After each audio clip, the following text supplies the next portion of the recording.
So this tutorial is all about how to use scrap wood to create an advent calendar. I love how this project turned out. I'm super excited to share it with you guys. Something very, very, very easy to do. With scrap wood you have around the house or in the garage, some paint that you already have on hand, and you can customize this any way you like. I really like how it turned out, so I hope you like it.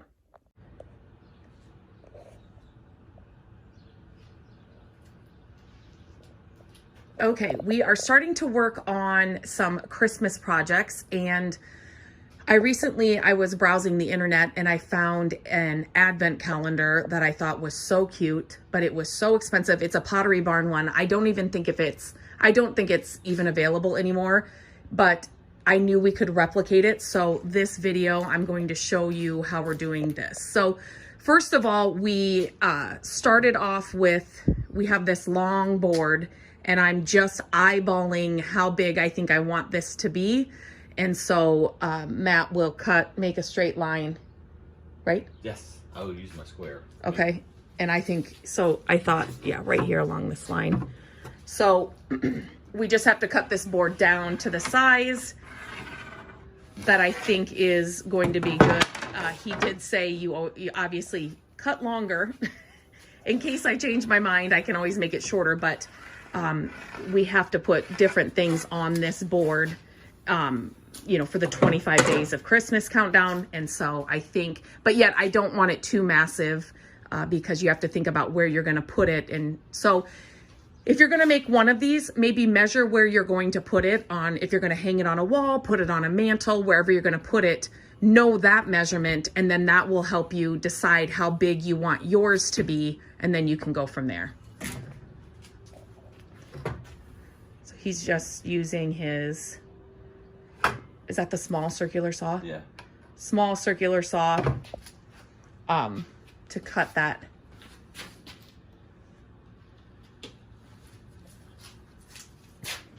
What are you doing now? I'm gonna use a guide.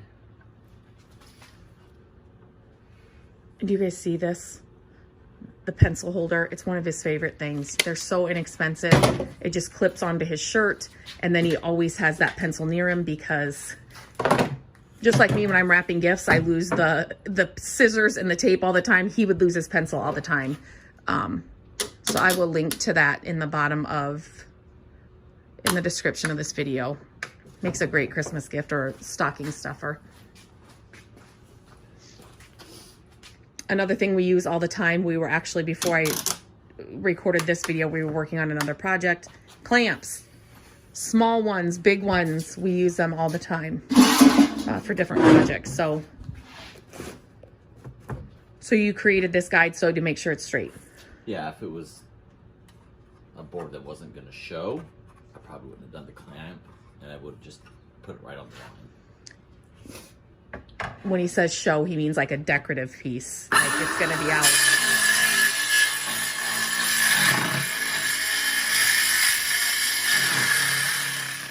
And you could also use a table saw if you have one of those. He just grabbed this for this. So now we have the board. I do know you could definitely paint this or stain it, but I'm gonna stain it because I'm gonna paint the things that go on it. So let me get the board stained. Okay, and if you saw on the other side, it just kind of ripped the board here a little bit. So just flip it over. It's not the end of the world. Just, yeah, flip it over so this is the nicer side. I do want it kind of framed out as well. Matt, can you grab that so I can just show them kind of what the frame will look like? So you can just cut pieces of the board you're using, depending on what kind of board you're using, how big it is. But I do kind of want to finish this out so it looks like it kind of has so it will be framed out all the way around as well. You could buy trim pieces for that and make it more like a picture frame kind of thing too. But this is what we have on hand, so that's what I'm gonna use. So Matt just said we have some thinner boards up here, like thinner, like trim boards almost. So I think actually, I'm gonna show you, here's one right here. I think actually we're gonna use those. I don't really have to cut them down at all, and they'll stain just as good. So again, we try to, when we're doing these projects, we try to use whatever we have. I always tell people to keep your scrap boards, keep your scrap, you know, trim. When you're at Restore, pick up these things because, you know, when an idea strikes, you can just go to your garage and then make it instead of having to pay retail price for it. So we are going to trim this out. Are you going to, so he's just measuring. Yep. Okay. The long side first. Yeah. Then he'll cut that. The two sides. Yeah. He'll cut the two sides. They're the same. And he's just using a miter saw for that, just like a chop saw type of thing. Matt, are those called chop saws too? Are those called chop saws too? No, what you're using. It's just a miter saw. Why do I say it's just like one of the ones that just comes down? But yes, that's what he's using, a miter saw just to cut the two sides. And then he will use a nail gun, staple gun type of thing to put that all the way around.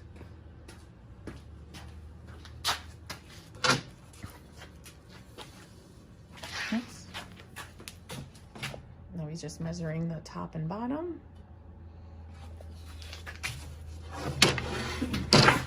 Now, do you have to put the sides on to measure the top and bottom, Matt, or is it just? I'm just gonna do a rough one. A rough, okay. Because I'm gonna stain it. Okay. And then as I'm putting it together, I'll do a better cut. Okay. Okay.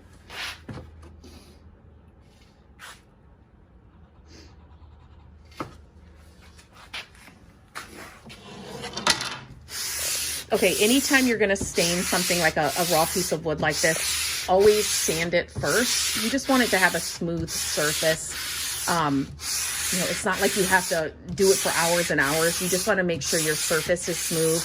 And two, like if it's a decorative piece, I mean, this isn't going to be something we're moving around and holding all the time. You just don't want any splinters, you know, on the piece when you're hanging it or, you know, moving it around your house. So this, I mean, this is really it.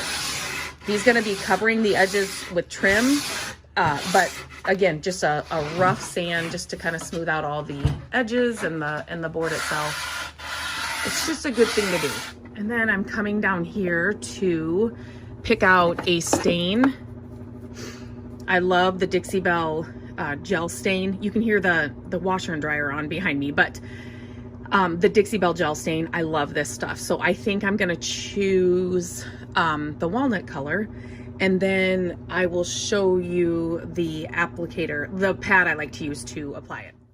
So I recently shared my latest Dixie Belle order with you here on YouTube. You can find that here on my channel. But these are the pads that I love to apply the gel stain with. They just make it super simple. So, and they're like $2.50 for a pad. So I will leave a link to these and the gel stain in the description of this video as well. Okay, so I came out here and I brought the stain, and Matt's like, wait, but we've still got this other stain left over that you've been liking, which I totally forgot about. So this is what I always tell everybody. When you're staining something, turn the piece around, or if you can't turn it, you know, on its back, try like an inconspicuous, like some, you know, little area that you're not gonna see, or it's not gonna be shown, so that you can try the different stains and see what you like. He's just using an old t-shirt we cut up, and then I'll just see. Now the difference between like, you know, your regular just stain, it's a lot more watery, a lot thinner. Your gel stain is a lot thicker, and I feel like it's deeper, if that makes sense. Like a lot of oh yeah, that is a lot. Oh my. And he's going all out with this. So I think we're gonna have to we'll stain the back. Oh, it's a big decision. And here are the two colors. Okay, so now I have a decision to make. Like there's more room for air. With the liquid? No. Wait. Yes. There's, right. So. Less room for air. Yes. Yep. So I'm going with the gel stain, the walnut Dixie Belle, just a darker, richer color. Matt liked that one better too for Christmas. And it's so funny, and I wish I would have been filming, but he said, I actually like applying the gel stain better than the other stain. It just goes on better. He feels like he has to rush more a little bit with that stain. I said, I know, every time I share it on you know, if I'm on a Facebook Live or I'm on Instagram. It's just definitely try a gel stain if you haven't yet. I highly recommend the Dixie Belle brand, but if you've got a different brand at home or near you, obviously try that. But it is a totally different staining experience. Definitely give it a try. Easier. It's a lot easier. Like Matt said, it's just, yeah, it's, I don't know. It's just, you'll know. If you've ever stained anything, you'll definitely see the difference when you do it. Look how pretty that is. That's beautiful. Okay, good choice. I did bring out the applicator pad that I talked about downstairs, but he's like, I just got this rag, so I'm just going to go with this old t-shirt. So obviously an old rag works too. I actually thought I was going to be doing the staining, but he would rather do this and have me do the filming and the talking. So, but definitely, I highly recommend these. I told him to try it, but he's like, this is already dirty. And so, so we're just going to use that. Okay. And we're just doing the same thing on these. This is the trim or the frame that's going to go around the board. So just doing the same stain on these. He's got one over there that he's kind of drying, but same process, just using the old t-shirt. He's kind of using what's in the lid. That's another thing that I always tell people when you're using paint, stain, anything that comes in a can, a product like that, use what's in the lid. You would be amazed by how many small projects I was able to do just with what, like when I'm painting, what was just in the lid alone. So another little tip that I should share with you after years of doing these projects and learning the hard way is we have these old tables that we use to work on, paint on, cut on, sand on, you know, stain on. But after a while, they do get dusty and they get, you know, they'll get rough and all of that. The tables are, you can see like, yeah, they're nicked. There's like stuff on them. So we have old tablecloths, or you can go to the thrift store and find some old blankets or something. I would do something, the tablecloth material is good, or like a shower curtain, because they're more flat, and they're not going to have any cotton or anything coming off of them. But it just kind of covers that table surface when you're doing things like when you're finishing projects. So think staining, think top coats, think painting, think those kinds of things when you wouldn't want, you know, something rough on the table to, you know, mess up your final, you know, painting or top coat. Okay. He is just, it's stained now, dried. He's just making those final measurements so he can cut them perfectly. So then we can frame this out. Shop dog is here, making sure everything is done right. Okay, so for this frame, I'm not doing a 45-degree angle here. I just wanted it more straight, if that makes sense. So the sides he did to fit, he measured them and cut them to fit the board perfectly. And then these end pieces, he will cut them and measure them so they fit the bottom, and then they come over this trim piece too. Whoops. So it'll be a square, not like a mitered 45 here. Okay, he's using an 18, what are we using? An 18 gauge brad nailer to nail on the trim sides here. You could definitely use glue if you wanted to. This isn't going anywhere. I don't like the mess of glue sometimes. And especially we've got these stained and ready to go. And just this trim is really light. So I'm not worried about it. But you definitely, if you wanted that extra reinforcement of glue, you could definitely add that around the edge as well.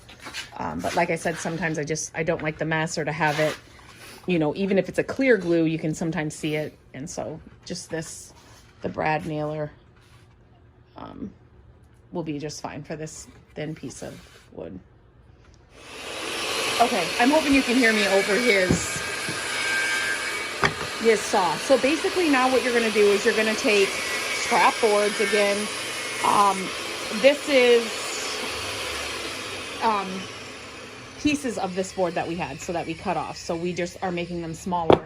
And I'm making a ton of different shapes, house shapes, for that Matt's cutting out.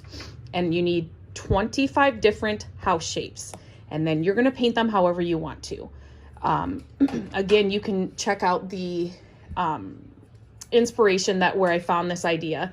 It's a Pottery Barn advent calendar, but And then under each house, this is a really bad example because this is not going to be it. There's going to be a shelf coming out. This is obviously way too big, but it's just going to be a little shelf that's going to come out here like a lip.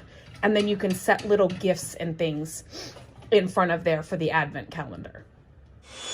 Okay, I'm kind of talking a little bit loud. So we had thin pieces of, this is like lath. It's like a trim, but it's just too thin. I needed a little bit wider to go underneath each house, because this is what sets, you know, you'll set like a little gift or something on as you're counting down the days. So we had a thin piece of plywood, like a sheet of it, I don't know, like a 4x4 sheet, a 3x3 sheet.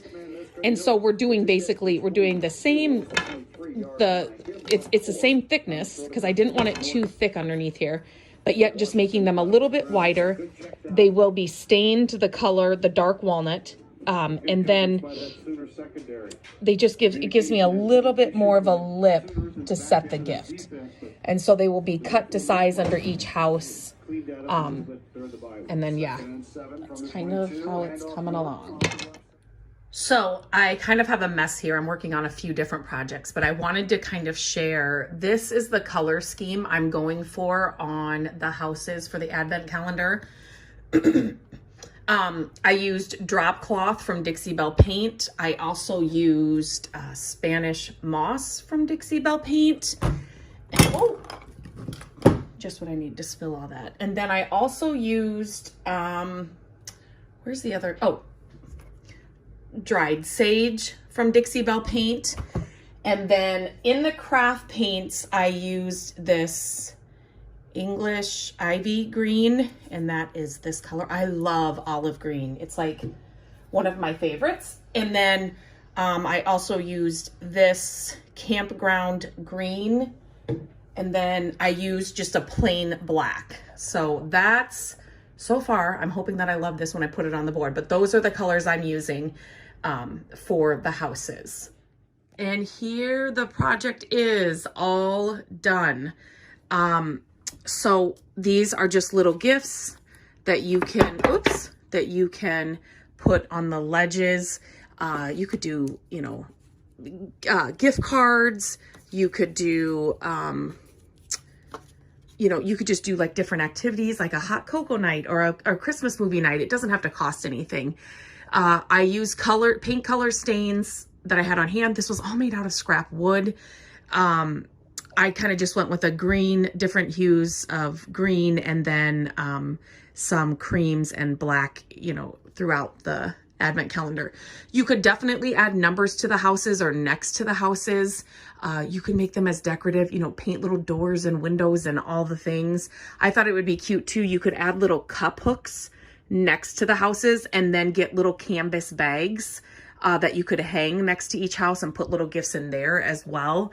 And then you wouldn't even have to have ledges on the bases of the houses. If you wanted to do that, you could just have the houses themselves. But super easy project. It's a little time consuming, you know, with all the, you know, a couple of coats of paint, wait for the stain to dry. You know, cutting out the houses took the most time. But it's so cute in the end. And then you have something that you can use year after year after year. Scrap wood, paint you have on hand.